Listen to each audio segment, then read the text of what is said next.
Hey everybody, welcome to the Master of the Craft YouTube channel. Happy Monday to everybody. I hope everybody's having a blessed and productive day. Um, this is our story time edition on the channel. Just wanted to share a story with you guys that I don't really talk about a lot, but I've always said on this channel, um, we're gonna talk about the things that aren't always church related, but that are personal, because I believe in being relatable, and I believe in, you know, just talking about my story and talking about my past struggles and my past situations that made me who I am today, somebody to be proud of. So this is basically, you guys see the title, basically going to be about what happened in my childhood, and then something that happened in my late teens. When I was about 5 years old, going on 6 years old. My mom worked a lot. She was RN. She was a nurse. So she wasn't really home a lot. And when she wasn't home, she basically had my uncle keep an eye on us when she was at work. As I got older, I took the responsibility of watching my other siblings, cooking and cleaning and making sure the house is straight. So when my mom got home, she didn't have nothing to worry about. All she had to do was cook, maybe if it wasn't too late, and make sure that we were ready for school for the next day. So she would enlist my uncle to watch us. And starting out, I didn't really have the best relationship with my uncle, but it wasn't bad. During this time when I was younger, I was always very, very, very quiet, always very, very secluded, always very, very reserved. And I'm still this way to this day. But when I was younger, it was a lot worse. I hardly talked. They actually thought something was wrong with me, because I hardly talked. I was always quiet. So, yeah, so he would come over there and, play video games with us and stuff like that, and cook and clean, the stuff that my mom would be doing if she was home, but she was at work. And my mom was actually giving him a few dollars to watch us while she worked. Sometimes 10-hour shifts, sometimes 12-hour shifts, sometimes double overtime. So everything was good. The first couple of months he was watching this, everything was good. 2 months went by. It was actually the beginning of the year, actually January. My birthday's in March, so I was getting ready to turn 6. I turned 6. This had to be, I think, if my memory serves me correctly, it was 2 weeks after my birthday. So we're in April at this point. So I remember coming home from school. I had a key. I was the only one that had a key. Crazy, 6 years old with a key. I had to grow up pretty fast, so my mom wanted to make sure I had a key. Wanted to make sure I can get in the house. At this point, I was on the school bus, but I still had a key. I knew how to work a key, knew how to operate a key. So got in the house, took my stuff off. I had did my homework at school. We had a study hall or something. We had something at school that allowed me to be able to sit and get my homework done, because one thing I didn't like doing was homework, and I wanted to get it done as early as possible, so when I got home I can enjoy playing the game, or I can watch wrestling, or I can do other things that I want to do, or go outside on the porch and just chill. So got home. I got home first. My siblings were not home yet at the time. They were still in daycare. And actually that day, it was a weekend, it was a Friday, but actually that day, my siblings were going over my grandmother's house. I was not. I liked being home with my mom because I was a mama's boy growing up. So got into the house, and maybe about 15, 20 minutes later, he walks in. I didn't know it then because I didn't know what that was about. But obviously, very very drunk.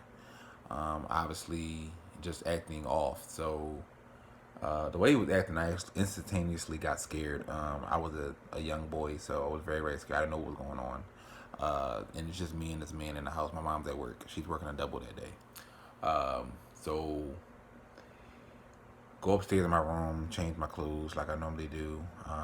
Sat in front of the game. I was playing Fighting Force, I think, or something. I was playing some fighting game. It was either Fighting Force or Tekken. No, it was Fighting Force. I remember I loved that game, but it was Fighting Force. I was playing Fighting Force, which is an old PlayStation game. Was playing it, and he knocks on the door, and he's like, "What do you want to? What do you want to eat?" And I was like, "I'm not hungry." So he goes away. I'm playing the game. 20 minutes go by, at least probably maybe 20 minutes, a half an hour go by,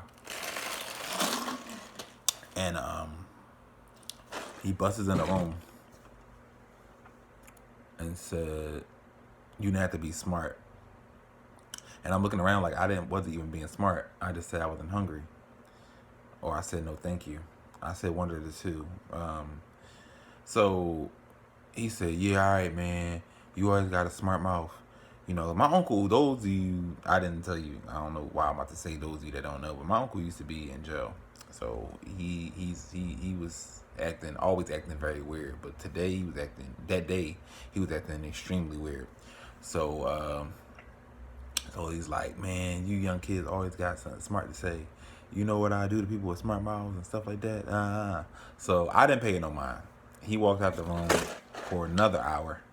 I heard him on the phone downstairs, yelling at somebody. I don't know. He was on the phone yelling at somebody.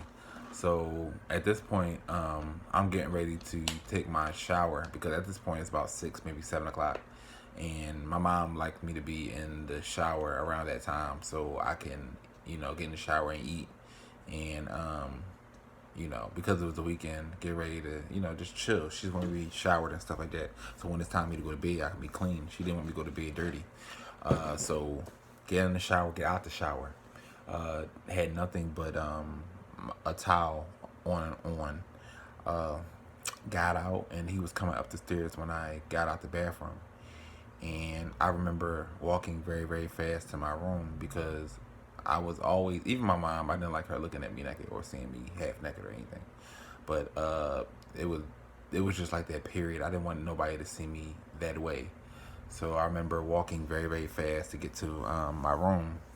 And he actually cut me off because the way the stairs was, you got to walk past the stairs to get to my room. My room was like, as soon as you got up the steps, were right there to the left.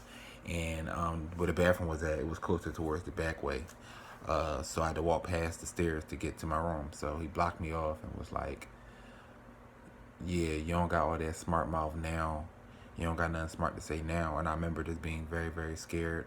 I didn't know what was going on. An innocent 6-year-old just like, just wondering like what is going on. So I remember wishing my mom was about to come home and, just thinking, I don't know, I was just thinking like bad thoughts. Like I was very, very scared. So he proceeded to, I had a towel on, I had it around me, so he proceeded to lift the towel up and began to feel on me and stuff like that, and feel my private area, and rub up and down my legs. And this is very, very uncomfortable for me to talk about because I don't really talk about it like that. But he began to do these things, and I just remember thinking, why? Like this isn't right. Like why? My mom always taught me when I was younger. Like she had people watching this, but she never, I never expected from a family member, but she always like somebody touches you, put their hands on you, you let me know, or you go to somebody, you go to the police, or you go to a teacher and you tell them. So I remember just thinking about that while it was going on. But because it was my uncle and because I trusted him and I loved him, even though we wasn't the closest because I wasn't a talker and he wasn't really a talker either. He was just as quiet as me. We just kind of had like a fun relationship. We just kind of had fun with each other. But I kind of felt weird because it's somebody that's family, somebody I trusted. It's just the last person that you expect to do you any harm. So he's doing this, and I remember just bawling out and crying. I was crying. Um, and I remember saying, "Stop, stop, stop, Uncle Todd, stop, Uncle Todd." And he was like, "Boy, shut up. You know you like this." So I think he's still intoxicated. He's definitely intoxicated because I remember he had a bottle in his hand uh, when he came into the room. The moments prior to me getting in the shower. So he stops, and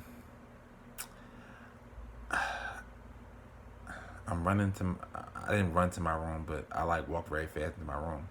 He's getting ready. He stopped, so he's getting ready to go down the stairs. And what he does is I guess he changes his mind. And as I'm trying to close the door and lock it, he busts through my room. And I had a small, very small bed. I was tall at that age, but I wasn't that tall, so I had a small bed and stuff like that. I just remember him throwing me on there, and then just remember him just feeling on me for a long time. Even if I'm kind of like the memory's it's kind of a blurred memory. But I just remember him just throwing me down very, very hard, me hitting my head on the back of the bed, from me bouncing off the bed. And I just remember just him feeling on me over and over again with his hands around my neck, choking me, and taking his finger and moving it up and down where, the area where your poop comes out, just up and down, up and down. And he just kept doing it and kept doing it and kept doing it. And I'm still crying the whole time, tears coming all out my eyes. And I remember screaming, and he covered my mouth, and then I'm still screaming. And then he slapped me real hard one time. Then the only thing that made him stop was the fact that my mom had called. My mom had called his phone, and he was like, "You lucky, but I'm gonna get you next time." So I remember I didn't tell my mom for 3 days after that because I was very, very scared. I was very, very confused about what had transpired. Very, very hurt. Very, very, very, just very felt betrayed, and just scared. I felt very, very scared. And I wasn't sure about how I was going to go about it. I wasn't sure about what I was going to do. All I knew was that I was hurting, and I knew that this was something that wasn't supposed to happen. You know, especially with me being a child. So I told my mom 3 days after that, and I just thank God for a mother that actually took action as soon as I told her. She didn't doubt me. She didn't question me about whether I was telling the truth or not. When I came and told her, she instantly went to the cops. And my uncle, actually, he only went to jail for about 5 years. They gave him a 5-year sentence. And I haven't heard from him since.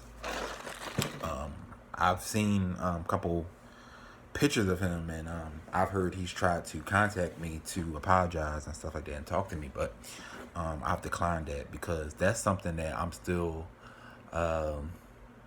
getting over, because it has affected a lot of my relationships. It has affected a lot of my friendships, and it doesn't, like, my trust. I have a lot of trust issues because of that situation, especially when it comes down to having male friends, because we live in a time right now where a lot of young black men or men in period are undercover, or they're homosexual. So my first mindset is when somebody's being too nice to me or trying to befriend me and trying to bro me, I automatically think that they have hidden agendas and that they are out to get something from me because of what I've been exposed to since I was younger. Now, this was the only situation when I was younger that something like that happened to me around those lines. But as I got older, stuff started to happen ongoing. And this is why I have issues with people associating me with the homosexuals, even though I've never partaken in that activity willingly. I never desired to be a homosexual. I never even thought about it. Only time I've thought about stuff like that was when I was younger and when I was coming up as a teenager, reliving that experience. And that's the only time it was thought of because of my traumatic experience. Other than that, I've not thought about it. I know people often have excuses and say, well, I was molested, and I was raised around nothing but women, so I turned out to be this way. But my mom told me, and I told myself, that I won't let what happened to me dictate my future, and I won't make that excuse to do wrong. So many people don't understand me. They don't understand why I react to certain things I react to, and why I have the reaction that I have to a lot of things. But you have to understand that this molestation that took place, and me constantly being teased in middle school because I had big ears and buck teeth, and being bullied and put in lockers and trash cans thrown at me, and names like Goof Troop and Dumbo and Bucky Beaver and all these names I was called when I was younger. It had a very, very long-lasting effect on me, and it still kind of is, but it's not at the same time, because every time something happens to me now, I automatically go back to those times where I was teased and I was bullied, and then you're a grown man now, and then you're still being bullied because you can't seem to have a life, and you can't seem to move on with your life and be healed from the wound that you're trying to be healed from, because people continue to throw darts at you, and they continue to remind you of your past. They won't leave you alone. They won't let you be. They won't be satisfied until you're dead in the ground. And then when you're dead in the ground, everybody's going to be singing your praises. I choose not to let that be my reality. I choose not to let that be my future. But I just want you guys to understand that we all go through things, but it's important for us to get to know people and get to know the things that they've been through, because sometimes hearing what people have been through allows you to be able to understand them more and kind of see things from their point of view. You may not see it all the way from their point of view, but you'll be able to see it somewhat. So I haven't heard from my uncle. That was a very, very traumatic experience. I was choked. I was rubbed on. I was, only thing I was not was penetrated. And I thank God for that every day, because I don't even want to think about it, but I just thank God. So that experience, I'm still kind of getting over. It doesn't allow me to trust. I trust my friends, the ones that I know are 100% straight, but the ones that I have doubts about, it makes it hard for me to want to be in the same room with them, because the friends that I had that turned out to be that way, they proved that they couldn't be trusted, because they either admitted to having some type of attraction to me, or tried to start something with me, when everybody and their mom knows that I'm not a homosexual. Those that know me know I'm not a homosexual, and I love women, and I've always loved women, regardless of what has happened to me, regardless of what I've been exposed to, and regardless of who I've been connected to. I always say my friend's life and what they do is on them. It has nothing to do with me. Only thing I can do is love them and pray, but what they do in their personal lives has nothing to do with me. But it doesn't allow me to trust a lot of people. And automatically, when a man, a man like myself, another man, comes and tries to befriend me, I automatically get skeptical. I automatically think, who sent you, and why are you here, and what are your intentions? So that's that. And then my virginity situation, which was traumatic at first, but it's not something that has affected me, but this story is crazy because I met this girl on Facebook, and I don't want to say her name on here, but it begins with an A. But I met her on Facebook, and automatically from the gate, she lied about her age. Told me she was 18. I was 19, just graduating high school at the time. Started school late, so I graduated 19. My birthday had just passed because we graduated in June, early June, and my birthday was in March, so I had just turned 19. Yeah, talking to her on Facebook, rapping to her, doing what I do, and decided to meet her. Now, the first day I met her, she ended up hooky in school, so I went over her house. Of course, she lived with her parents. So went over her house. Her mom wasn't home. Mom was at work, and she had hooky school. Siblings wasn't home either. So get in there, and she had a Falcons jersey on. She had actually a Michael Vick jersey on, the red one, the one I used to have. I used to love Michael Vick. But I got in there, and she actually had cooked me breakfast, pancakes, eggs, and sausage and bacon and something else. I forget. But she had made that. She had made that, so I'm just like, oh, this is good. This is good. This was actually my first real girlfriend, like my first official girlfriend, because when I was going up to high school, I wanted to save myself for marriage, and I was not focused on girls. I was focused on my grades. At that time, my grades, my 12th grade year, my grades were good, but my 11th grade year, they were bad. So I was really, really focused on having good grades. So I wasn't focused on girls. So anywho, she made me breakfast and stuff like that. So we're in there talking, watching movies and stuff like that. Her mom was getting home, I think about 4 or 5.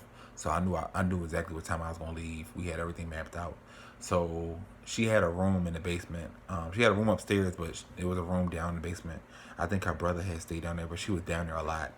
When her brother was home, he was down there. But she had stayed down there a lot. So we went in the basement and was talking and stuff like that. And I lied to you not, and I wish I was lying. But this girl, people laugh when I say this, but I honestly feel like I was raped, and I'll tell you guys why I feel like I was raped. Because whether you're a guy or not, when you tell somebody to stop, they're supposed to stop. They're not supposed to keep going.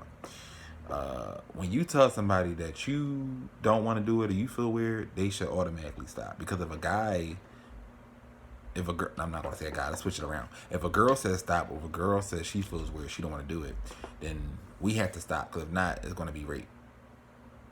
So I was saying stop, and she pushed me on the bed, and at this time, I was very, very skinny. I wasn't as big as I am now. So she manhandled me, and the bed had a bunch of clothes on it because I don't know. But the bed had a bunch of clothes on it. It wasn't dirty clothes. It was clean clothes. But it was clothes all over the bed. So she pushed me down the bed. Bed's in the basement, by the way. And I remember her just taking my pants off and just getting to it. And that part was fine. I'm just keeping it real honest with you guys. That part was fine, of course, because I'm a guy. It is what it is. But that part was fine. I didn't want it to go any further than that. So she climbs on, and I'm so scared. I'm just like, yo, it feels weird. Now, it didn't feel weird, but I'm saying that just so she can get up off me. Because in my mind, I'm trying to save myself. And then in my mind, I'm just like, yo, it's too soon. I just met you. And when I tried to get her off of me, she held me down like this so I couldn't get up. So when I finally did muster up the strength to get her off, it was kind of already too late, but she kind of had already, got her little feel for it or whatever. And I remember just being very, very upset. I actually left right after that because I told her to stop. So I remember her texting me, writing me all day. And after a week or two of ignoring her and being mad, and I didn't even tell my mom the story. My mom don't even know the story. But I just, started talking. We just, I forgave her and moved on. And then the second time I went over there, that was all she wrote. You couldn't tell me nothing. I feel as though I was a pro. But that was me losing my virginity. But it's crazy. I had to lose my virginity that way. I wanted to lose it, in a moment with first of all, I wanted to be another virgin, but that didn't end up happening. But I wanted to be, mutual, and it wasn't mutual because I was scared and I wasn't ready. But it happened, and you guys, she lied about her age. She ended up only being uh, 15, going on 16 years old. So that was another thing. She actually lied about her age. Uh, and that's documented. So that's in screenshots, so nobody can deny that. But she lied about her age. My mom didn't even know how old she was. I didn't tell my mom until after the fact. But yeah, she lied about her age. I'm just thankful that her mom was cool about it, because I showed her mom proof. Yeah, she lied about her age, so we were straight. It didn't go into the court system, and I didn't end up getting thrown in jail, because I could have got thrown in jail because she was a minor and I was a teenager. So there's been a lot of traumatic experiences in my life, man. We're gonna have more of these story times. So I can tell you guys a lot more stories because it's been a lot. But I just definitely want to share these stories with you guys to let you guys know a few things about me, understand why I react to certain things, the way I react to them, and why I am the way I am today. Because I gotta stand on guard, and I have to be careful about who I let in my circle, and I gotta be careful about who I have to get in a relationship with. Because what you don't want to do is you don't want to get a relationship with somebody that's going to know all these things and then throw them in your face every time they get upset. So the best decision I ever made recently was getting rid of somebody who I knew that was going to throw something in my face when it's brought to them. So you can't form no solid relationship or no,